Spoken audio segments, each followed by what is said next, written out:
할렐루야, 성경 통독 259일째입니다. 오늘 로마서 5장에서 8장까지 살펴보도록 하겠습니다.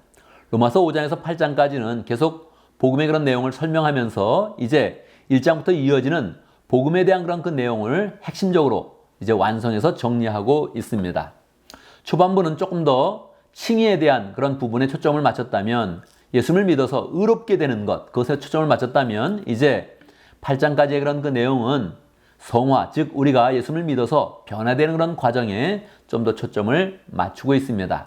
로마서 5장 8절에 보면 우리가 아직 죄인 되었을 때 그리스도께서 우리를 위해 죽으심으로 하나님께서 우리에 대한 자기의 사랑을 확증하셨다 하는 그런 그 내용이 나와 있죠. 이게 복음의 그런 진수입니다. 우린 죄인인데 예수님이 우리를 위해 죽으셨고 하나님이 그의 사랑을 우리에게 확증적으로 나타내신 것이지요.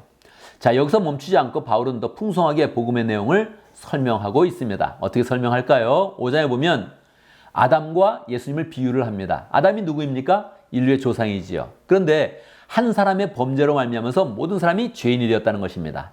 그런데 이제 예수님께서 오셔서 한 사람의 순종함으로 모든 사람이 구원의 길을 갈 수 있도록 예수님께서 길을 여셨다는 것입니다. 그래서 예수님께서 제2의 아담으로서 인류의 새로운 믿음의 조상이 된다, 그렇게 설명하고 있는 것이지요. 6장에 보면 5절, 우리가 그의 죽으심과 같이 죽음을 죽어서 그와 연합하는 자가 되었으면 우리는 부활에 있어도 또한 그와 연합하는 사람이 될 것이다, 그렇게 설명하고 있습니다. 무엇입니까? 우리가 예수님이 죽었을 때 믿음 가운데 예수님과 함께 죽었다는 것입니다. 그러면 죄된 육체의 그런 소욕은 죽고 이제 예수님이 부활하실 때 함께 살아서 이제 성령 가운데 새로운 그런 소망을 갖는 그런 존재가 되었다는 것이지요.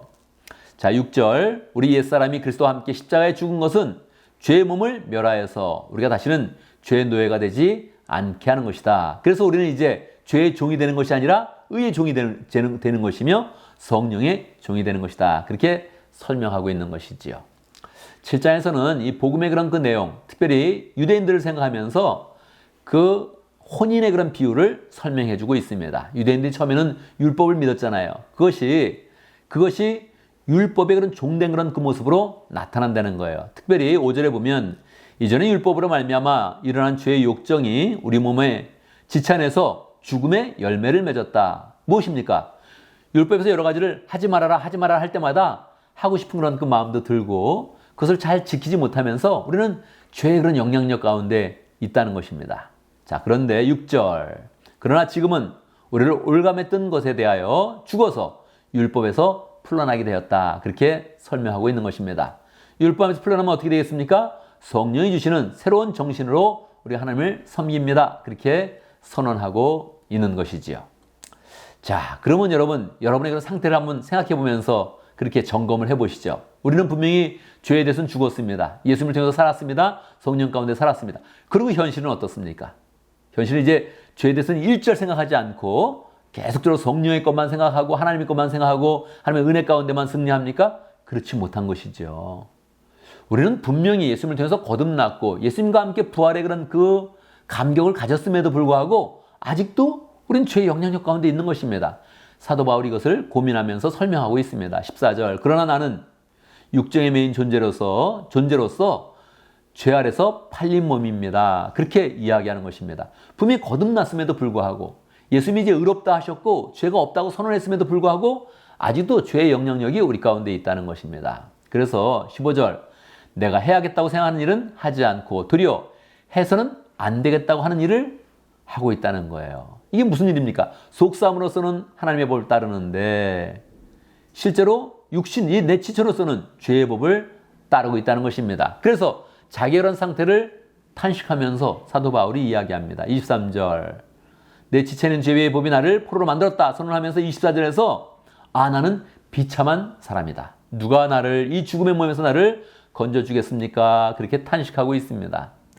여러분, 이게 사도 바울이 이 고백을 했다는 것이 놀랍습니다. 평범한 사람이 아니라 사도 바울이 이때 3차 전도여행을 했기 때문에 교회도 최고로 많이 세우고 지나가는 곳마다 성령의 역사가 일어나고 교회가 세워지고 정말 많은 열매를 맺었습니다. 이러한 사도 바울이 자기의 그런 육신의 그런 법, 육체의 그런 법 또는 육정의 그런 소욕 때문에 막 괴로워하면서 이렇게 탄식을 했다는 것입니다. 그런데 사도 바울은 다시 고백합니다. 28절, 우리 주 예수 그리스도를 통하여 나를 건져주시는 하나님께 감사를 드립니다. 결국은 예수님을 통해서 하나님께서 나를 건져주셨다. 내 모든 육체의 그런 육정까지도 다 하나님께서 결국은 없애주시고 성령으로 변화시켜 주신다. 그렇게 설명하고 있는 것이죠. 이런 과정이 성화의 그런 과정이 되겠지요. 자, 8장에 보면 이제 성령으로 새롭게 된 자신의 그런 그 몸에 대해서, 자신의 그런 상태에 대해서 또 찬양하며 기뻐하며 하나님께 영광을 돌리고 있습니다. 1절. 그러므로 그리스도 예수 안에 있는 사람들은 정죄를 받지 않습니다. 그렇죠? 그것은 그리스도 예수 안에서 생명을 누리게 하는 성령의 법이 당신을 죄와 죽음의 법에서 해방하여 주었기 때문입니다. 그래서 분명히 내 육체 가운데 아직도 죄의 영향력을 따르는 것이 있는데 성령께서 오셔서 나를 정말 자유케 하고 하나님의 일을 감당하게 하고 풍성하게 주의를 하면서 나의 그런 삶을 소망으로 인도한다는 것이죠. 자, 그래서 16절에 보면 성령이 우리 영과 함께 우리가 하나님의 자녀임을 증언한다. 그렇게 이야기하고 있습니다. 그래서 단순히 그냥 구원받은 사람으로 끝내지 않고 17절에 보면 우리가 하나님의 자녀이며 또한 하나님의 상속자가 된다. 그렇게 이야기합니다. 그래서 모든 그런 피조물들이 우리를 통해서 함께 구원함을 입고 다 회복된다. 이렇게 복음의 의미를 풍성하게 설명해 주고 있습니다. 자, 그러면서 로마서의 그런 하이라이트이기도 하지요. 38절에 보면 어떤 것도 우리를 주 예수 그리스도 안에서 그리스도 안에 있는 하나님의 그런 사랑에서 끊을 수 없습니다. 그렇게 선언하고 있습니다. 사망과 권세와 어떤 것이라도 우리를 하나님의 그런 사랑에서 우리를 끊을 수 없습니다. 그래서 우리는 복음 안에서 그렇게 안전하고 그 안에서 평강을 누립니다. 이렇게 선언하고 있지요. 자, 이렇게 1장에서부터 8장까지 사도 바울은 칭의와 성화의 그런 과정을 통해서 우리가 어떻게 예수님을 통하여서 구원을 받았으며 구원의 그런 기쁨 가운데 살고 있는지를 잘 설명하고 있습니다.